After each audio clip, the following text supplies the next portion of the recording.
E aí pessoal, tudo bem? Hoje temos curiosidades sobre a expressão etc. Você se garante que sabe as regras do uso do etc? Eu sou o Roger e esse é o canal Assuntos Aleatórios. Sejam muito bem-vindos!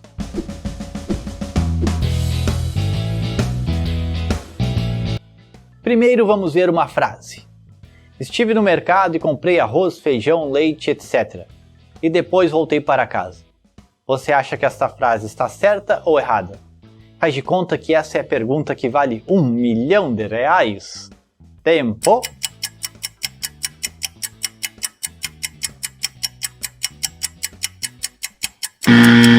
Se você disse que está errada... Que pena! Você errou. Se você disse que está certa... Certa resposta! Você virou um milionário, só que é um milionário de faz de conta. Como essas três letrinhas são a abreviatura da locução latina etc., sempre se escreve com ponto, mesmo quando aparece no meio da frase, que é o caso do nosso exemplo. Etc. significa e outras coisas. Emprega-se com o sentido de e outros e assim por diante e o resto, ou seja, para indicar que outras coisas da mesma espécie devem ser subentendidas. Quando etc. aparece no final da frase, usa-se apenas um ponto. Ele faz as funções de ponto de abreviatura e ponto final, sendo errado colocar dois pontos finais. No, God! No, God, please, no! No! Porém, é possível escrever outro sinal de pontuação depois do ponto abreviativo. Pode ser uma vírgula, um ponto de exclamação, um ponto de interrogação ou outro.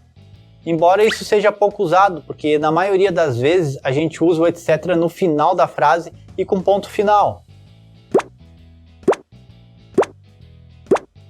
Outra coisa que é bom salientar é que não se usa e antes do etc. Não acho. E o uso de reticências após etc. é redundante, porque os dois têm funções parecidas, indicando que uma enumeração é exemplificativa e não está completa, contendo outros elementos. Por isso deve-se optar por um ou por outro.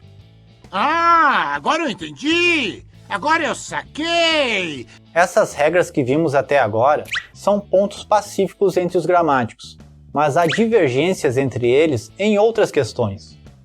Para simplificar, podemos dizer que há duas correntes de gramáticos.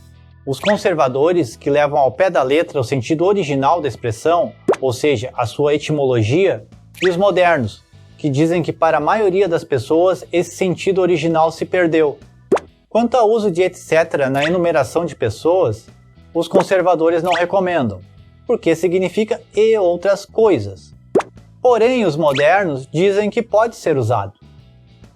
Quanto ao uso da vírgula antes do etc., os conservadores dizem que não deve ser usada, assim como não se usa vírgula na frase comprei laranja, banana, abacate e outras coisas. Assim procede o dicionário Always, por exemplo.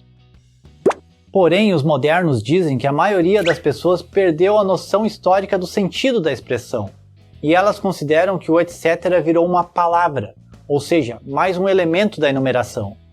Assim procede o texto do formulário ortográfico oficial, por exemplo. E, por fim, há gramáticos que defendem o uso facultativo da vírgula. Então, para a alegria de todos, as duas formas estão corretas, mas é recomendável seguir um padrão dentro do texto. Se você optar por colocar a vírgula antes do etc., deve fazer isso em todo o texto. E a mesma coisa se você optar por não colocar a vírgula.